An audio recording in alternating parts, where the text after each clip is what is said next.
चलिए गाइस, हम स्टार्ट करते हैं बीपीटी थ्योरम। ठीक है, तो बेसिकली इसके स्टेटमेंट ही आपके एग्जाम्स में आते हैं और उसके बेस पे आपको गिवन राइट डाउन करना होता है, इसके प्रूफ लिखने होते हैं, कंस्ट्रक्शन करना होता है, डायग्राम बनाना होता है एंड देन इसके सॉल्यूशंस यानी कि प्रूफ भी राइट डाउन करने पड़ते हैं।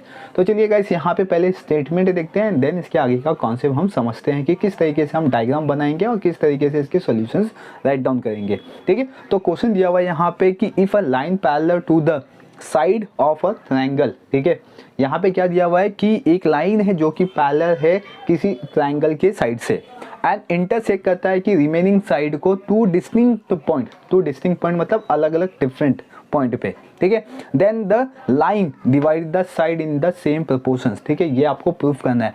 देन द से आपको यहाँ से प्रूफ करना है। ठीक है, then the line divide the side in the same proportions, ये आपको प्रूफ करना है कि जो लाइन जा रही है पैरेलल लाइन, देखिए वो क्या कर रहा है कि साइड को इक्वल रेशियो में डिवाइड कर रहा है। ठीक है, अगर मैं डायग्राम बनाऊँ, बेसिकली आपको भी डायग्राम याद हो गया होगा देख के। देखिए हम क्या करते हैं कि इसका जो बेसिक कॉन्सेप्ट है वो मैं आपको बता रहा हूँ और इसके बेसिस पे इसका हम सोल्यूशन भी लिखेंगे। ये हो गया अपना ट्रायंगल।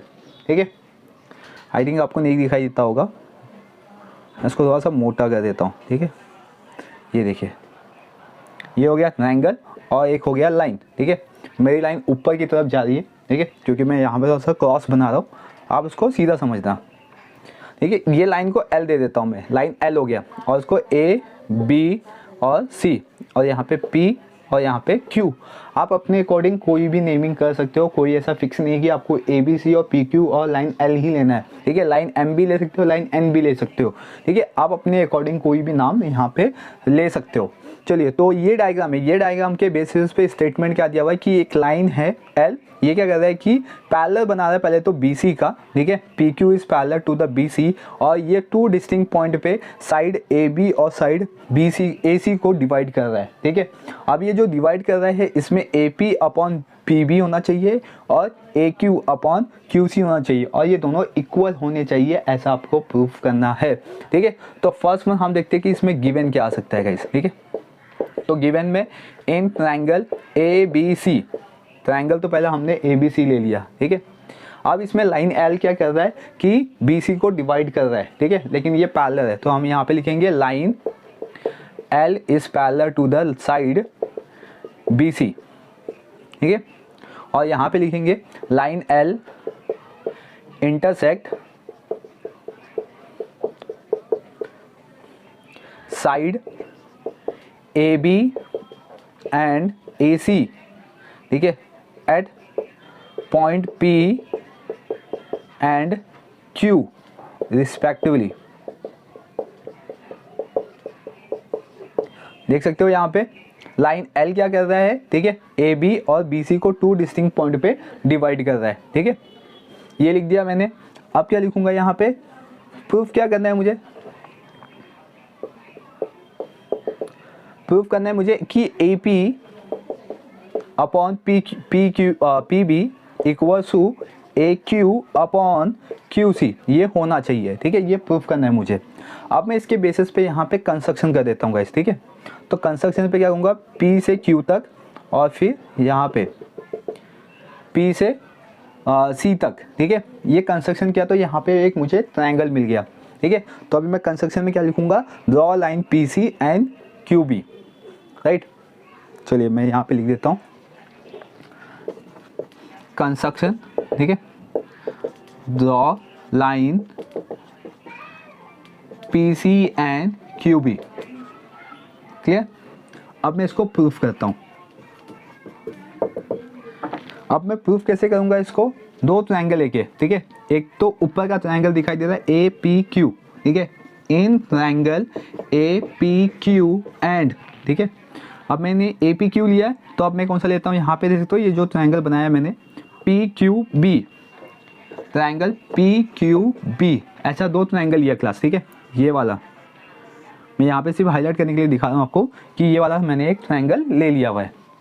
अब इसके अंदर देखो बेस जो है ना, ये APQ का बेस है और PQB देखूंगा तो इसका भी बेस क्या होगा, PQ, यानी कि दोनों ट्रायंगल का बेस क्या है, सिमिलर है।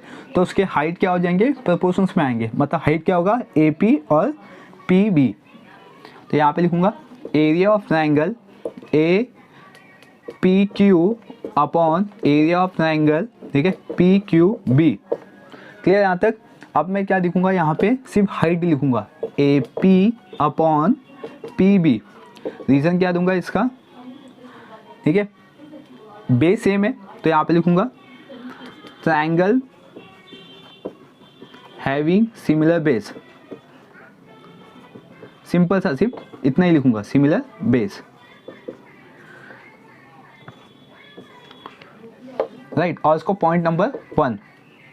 अब next, in triangle same A P Q, upper वाला triangle, and next and triangle यहाँ से लूँगा Q P C, Q P C, ठीक है। इसमें भी सेम बेस क्या होगा, सेम होगा, ठीक है, दोनों मेरे को बेस सेम है। तो area of triangle A P Q upon area of triangle Q P C equal, base same है तो हाइट क्या होगा, A Q upon Q C, A Q upon Q C. Reason क्या दूंगा, ये सेम रीज़न दूंगा, ट्राइंगल्स हैविंग सिमिलर बेस। इसको point number 2, okay. अभी ये तो मैंने अपर लोअर लेके ट्राइंगल को यहाँ पे सॉल्व किया। अब अगर लोअर का ट्राइंगल सिर्फ ऑब्जर्व करूँगा जिसमें पी क्यू बी और क्यू पी सी है, ठीक है, क्या, in triangle P Q B and triangle, ठीक है, Q P C having similar base, then sorry यहाँ पे आएगा then their corresponding height, corresponding मैं तो शॉर्ट में लिखा हूँ, corresponding height is also in proportion, in proportion, ठीक है, या ऑल्सो इन, या तो यहाँ पे लिखूंगा ऑल्सो इज ऑल्सो सिमिलर। अभी ये सिमिलर क्यों होगा, क्योंकि पी क्यू और बी सी क्या है, पैरेलल है। जब पैरेलल होगा तो इनके हाइट क्या होते हैं, सेम होते हैं। तो यहाँ पे लिखूंगा देयरफॉर, ठीक है, area of triangle P Q B, ठीक है, is equal to area of triangle Q P C. ये हमने क्वेश्चन नंबर 4 में किया था गाइस, ठीक है, 1.1 के क्वेश्चन नंबर 4 में किया था, जहाँ पे पैरेलल लाइन गिवन होता है, ठीक है। तो उसके एरिया ऑफ ट्राइंगल का रेशियो क्या होता है, सेम होता है, इक्वल होता है, राइट। तो इसको मैं देता हूँ पॉइंट नंबर 3। अभी देखो फर्स्ट, सेकेंड और थर्ड से ये दो ट्राइंगल सिमिलर हो गए, यानी कि ये वाला ट्राइंगल और ये वाला ट्राइंगल सिमिलर हो गया। तो ए पी क्यू भी सिमिलर है गाइस, ठीक है। तो इसके जो साइड है वो भी क्या हो जाएंगे, सिमिलर। तो यहाँ पे लिखूंगा फ्रॉम 1 and 2, सॉरी 1, 2 and 3, ठीक है। मुझे क्या मिलेगा, ये दोनों ट्राइंगल सिमिलर हो गए तो ये जो साइड है इनके वो भी सिमिलर हो जाएंगे। तो यहाँ पे लिखता हूँ मैं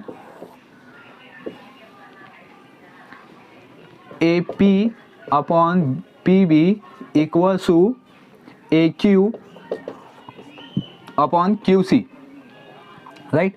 तो ये हो गया प्रूफ। तो यहाँ पे लिखूंगा देयरफॉर, सॉरी देयरफॉर नहीं, गलत हो जाएगा फिर, हैंस प्रूफ्ड, ठीक है। हमने क्या कर दिया, इसको प्रूफ कर दिया। समझा क्लास कि ये बीपीटी थ्योरम किस तरीके से सॉल्व करना चाहिए, ठीक है।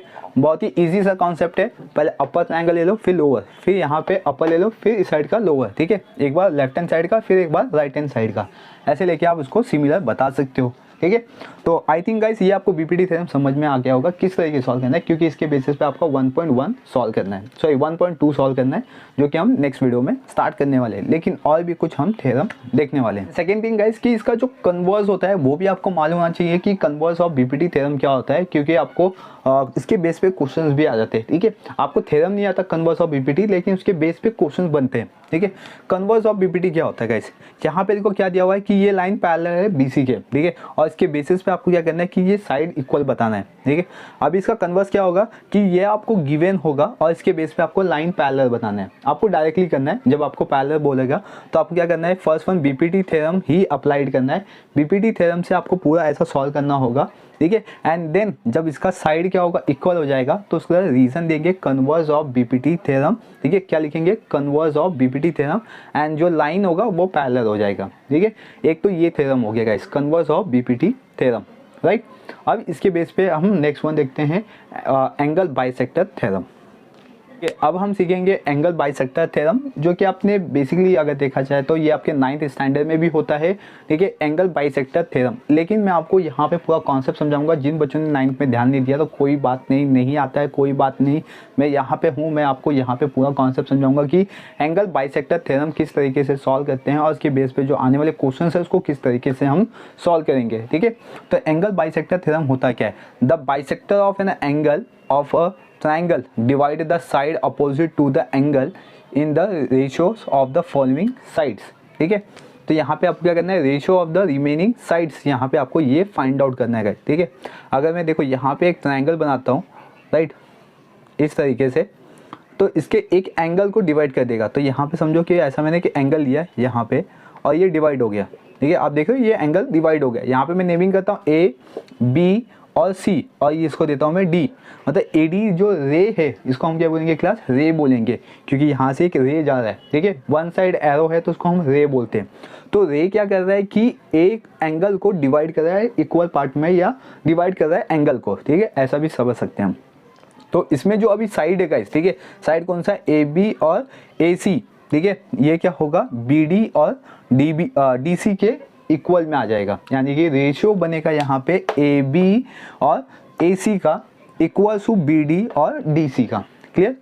तो यहाँ पे देखो ये हो गया एक ट्रायंगल, ठीक है, और इसके बेसिस में मैंने आपको बता दिया कि एंगल किस तरीके से बाइसेक्ट होगा बाय द रे। अब इसका हम गिवन राइट डाउन करते हैं।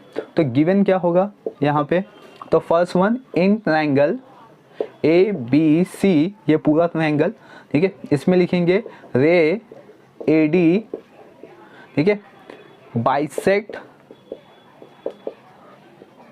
एंगल, ठीक है, A B C, sorry B A C, B A C, यहाँ पे एंगल क्या बनेगा, बी ए सी, इसको बाइसेक्ट कर रहा है ए डी।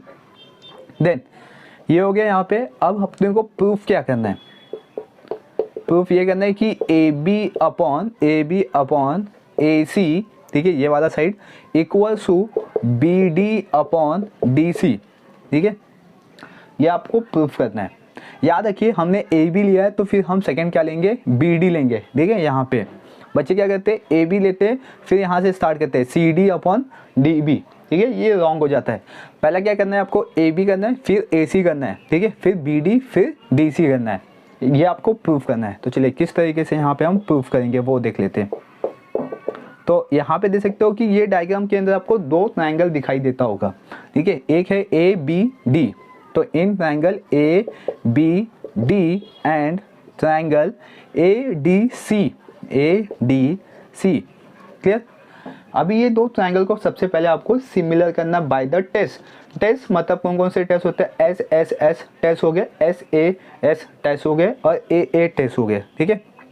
तो इसके अंदर आप देख सकते हो कि एंगल ए क्या हो गया, कॉमन हो गया। तो एंगल ए, ठीक है, सिमिलर या कॉन्ग्रुएंट एंगल ए, ठीक है, रीजन क्या हो गया इसका, कॉमन एंगल, ठीक है, एक एंगल मिल गया मुझे। फिर अब नेक्स्ट थिंग क्या होगा इसके अंदर कि ए डी जो रे है गाइस वो सिमिलर साइड हो गया, ठीक है। तो इसमें लिखेंगे रे ए डी कॉन्ग्रुएंट टू रे ए डी, ठीक है, रीजन देंगे कॉमन रे या कॉमन साइड, कॉमन रे। एंड नेक्स्ट थिंग गाइस, यहाँ पे आप देख सकते हो कि जो BD और DC है ये रे के थ्रू क्या डिवाइडेड है, ठीक है। अगर ये रे के थ्रू डिवाइडेड है दैट इज मीन्स ये कॉलिनियर हो गया, और कॉलिनियर में हमने क्या किया, साइड को डिवाइड कर दिया हुआ है, ठीक है। तो जिसके बेस पे यहाँ पे क्या हो सकता है, एंगल D भी बन सकता है, ठीक है। ऐसा एंगल एक D भी बन सकता है, इंटीरियर एंगल भी बन सकता है गाइस, ठीक है। या तो यहाँ पे जो साइड BD है और DC है ये इक्वल भी हो सकता है। तो दैट इज मीन्स यहाँ पे हम लिखेंगे एंगल, ठीक है, angle BDA is congruent to angle CDA, ठीक है। यहाँ पे रीजन जाएगा, ठीक है। यहाँ पे डिवाइड हो रहा है बाय द रे, और ये कॉलिनियर भी है गाइस, ठीक है। तो यहाँ पे हम रीजन देंगे एंगल बाइसेक्ट बाय द रे, ठीक है। तो ये हो गया। देन इसके बेसिस पे अब हम क्या करेंगे, यहाँ पे एंगल भी मिल गया, दो एंगल मिल गया और एक साइड मिल गया गाइस, ठीक है। तो दैट इज मीन्स कि AB अपॉन फर्स्ट वन आएगा कि triangle ABD is similar triangle ADC, reason क्या जाएगा, A टेस्ट, ठीक है।